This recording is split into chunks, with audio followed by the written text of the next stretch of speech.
O exército da China simulou ataques de precisão contra Taiwan. Um novo programa de inteligência artificial está revolucionando o mercado de tecnologia. Sabe o que o aumento no preço de eletrônicos, a inteligência artificial e a ameaça da China em invadir Taiwan têm em comum? Tudo isso tem ligação com o que podemos chamar de o novo petróleo do século XXI. Quer saber mais? Fica aqui no vídeo que você vai entender tudo. O petróleo tem sido motivo de disputas geopolíticas há tanto tempo que é até difícil de lembrar de tudo. Mas atualmente o tão disputado ouro negro pode ser substituído no mercado de valores por algo tão minúsculo que chega a ser menor que o diâmetro de um fio de cabelo. Estou falando dos chips e semicondutores. Os semicondutores são tipos de materiais capazes de conduzir correntes elétricas. Eles são a matéria-prima dos chips. Esses, por sua vez, são usados literalmente em todos os aparelhos eletrônicos ao nosso redor, de celulares e notebooks até máquinas de lavar e carros. A partir daí, você já consegue ver uma pontinha da importância desse produto para um mundo tão moderno como o nosso, né? Sendo responsável pela evolução tecnológica e pelo funcionamento de todos os eletrônicos, os chips são indispensáveis. A falta deles acarreta no atraso de desenvolvimento de tecnologias, aumento nos preços de aparelhos eletrônicos e, por consequência, dificulta o acesso a esses aparelhos. Para conseguirmos mensurar, hoje em dia temos carros que precisam de mais de 3.000 semicondutores para funcionar. Mas será que essa dependência tecnológica é o suficiente para chamar os chips e semicondutores de novos petróleos do século? A verdade é que só percebemos a importância desses itens com o começo da crise sanitária. Por volta do fim de 2019 e início de 2020, com todas as grandes perdas que tivemos, presenciamos o fechamento de diversas fábricas, primeiramente no leste asiático, em países mais perto do estopim da doença. Com isso, tivemos a paralisação da produção de produtos que são considerados matéria-prima para a fabricação de outras coisas que utilizamos em nosso dia a dia, entre eles os semicondutores e os chips. Também houve um enorme aumento na necessidade de tecnologias melhores para auxiliar no regime remoto de trabalho, o tão famoso home office. Além disso, tivemos outros dois fatores que contribuíram muito para a decadência na produção de chips e semicondutores. Primeiro, tem os fatores ambientais, como a crise hídrica, já que a água é matéria essencial para o funcionamento das fábricas. Depois, a guerra na Ucrânia, já que o país é responsável pela produção de 70% do gás neon, componente usado na fabricação deles. Mas como entregar ao mercado mais tecnologia sem ter matéria-prima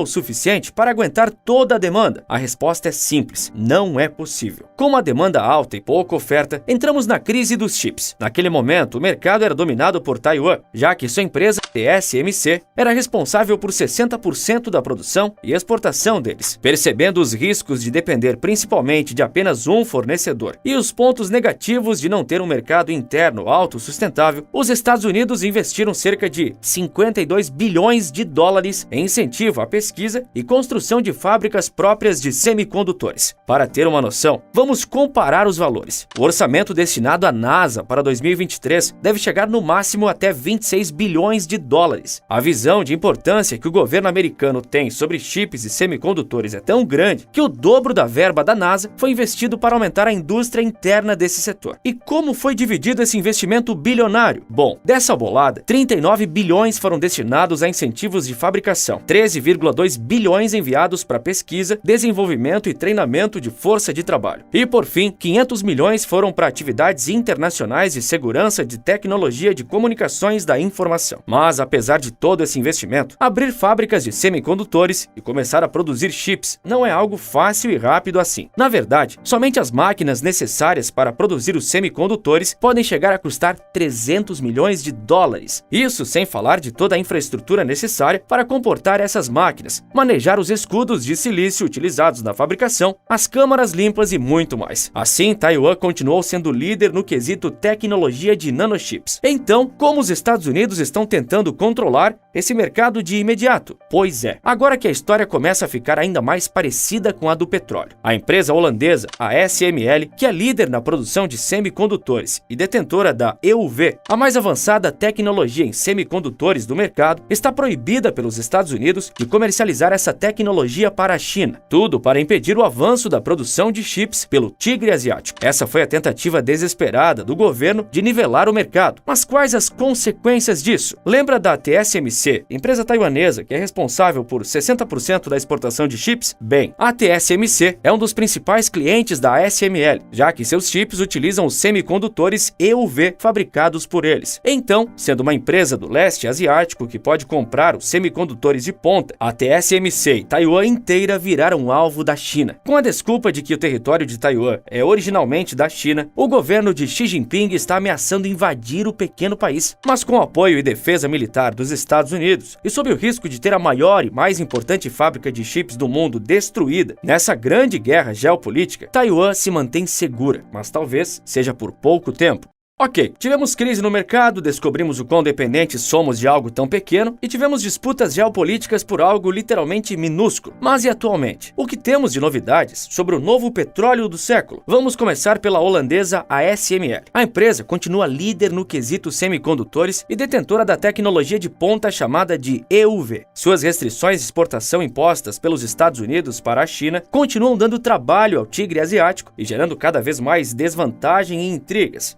Lembrando que eu já fiz um vídeo inteiro focado nessa empresa e sua história. Quando terminar de assistir aqui, dá uma olhadinha no card da descrição, vou deixar o link do vídeo da ASML listado. A até então desconhecida gigante taiwanesa TSMC também continua inabalável mesmo sob as ameaças de invasão da China. Além disso, a fabricante está se preparando para entrar no hype da inteligência artificial. A nova aposta da empresa é utilizar as AIs para a produção de litografia de 2 nanômetros, que vai diminuir a emissão de carbono e melhorar significativamente a eficiência energética dos processadores. A produção em massa desse projeto está prevista para 2025. Bem, eu poderia falar de novo e de novo como essas empresas possuem a tecnologia do mundo em suas mãos, mas a verdade é que tivemos um plot twist. No último mês de maio, um novo nome surgiu no meio do jogo e causou uma grande virada no monopólio de Taiwan. Estou falando da NVIDIA. Essa empresa americana foi fundada em 1993 na Califórnia, e se você gosta de jogos, assim como eu, deve ter escutado esse nome pelo menos uma vez. A NVIDIA é especialista em placas de vídeo e produz os chamados chips GPUs, ou unidades de processamento gráfico em português. Os GPUs são as peças responsáveis pelo processamento de imagens. Seus hardwares são feitos para trabalhar com 2D e 3D, cálculos geométricos, mapeamento de textura e muito mais. Por isso, durante muito tempo, seu público foi composto por gamers e profissionais do audiovisual. Com a crise dos chips, o preço de suas placas de vídeo tomaram valores exorbitantes, fazendo com que a empresa decidisse se mexer e buscar um novo mercado: as tão faladas AIs. Buscando a inovação com muita criatividade, a NVIDIA colocou seus chips GPUs funcionando em paralelo com as CPUs, para aumentar a velocidade de processamento e tornar o desempenho da máquina muito melhor. Esse processamento foi chamado de computação acelerada. Mas como uma máquina mais rápida tem influência no desenvolvimento da inteligência artificial? Bom, com um GPU trabalhando em paralelo com a CPU, a localização e solução de bugs, erros de sistema se torna muito mais otimizada, já que esses são exterminados enquanto a máquina consegue processar outras coisas. Com isso, os data centers acelerados pela invenção da NVIDIA oferecem o melhor desempenho em qualquer escala e com menos servidores, resultando em insights mais rápidos e custos muito mais baixos, auxiliando assim o desenvolvimento da inteligência artificial generativa.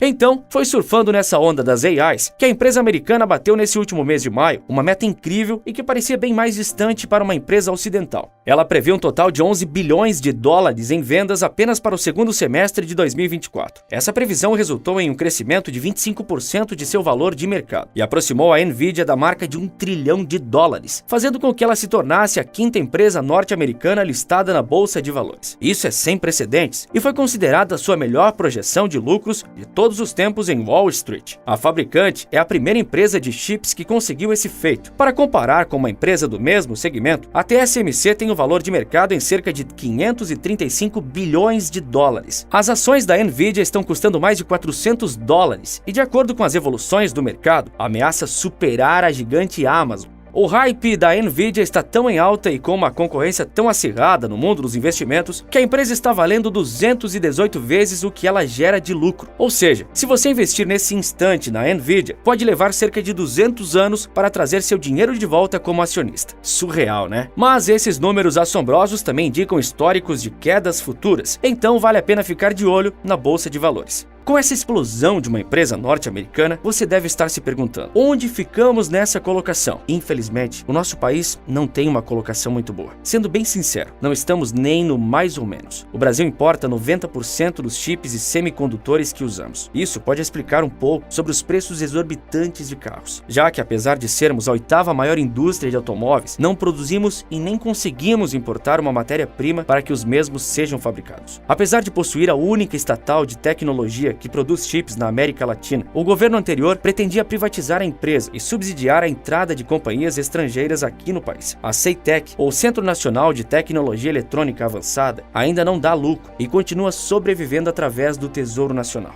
Esse ano, a ministra da Ciência, Tecnologia e Inovação, Luciana Santos, promete retomar a indústria de semicondutores. Será que a CEITEC vai finalmente dar lucros após os investimentos? De uma coisa eu tenho certeza: vale a pena continuar acompanhando a influência desse novo petróleo do século.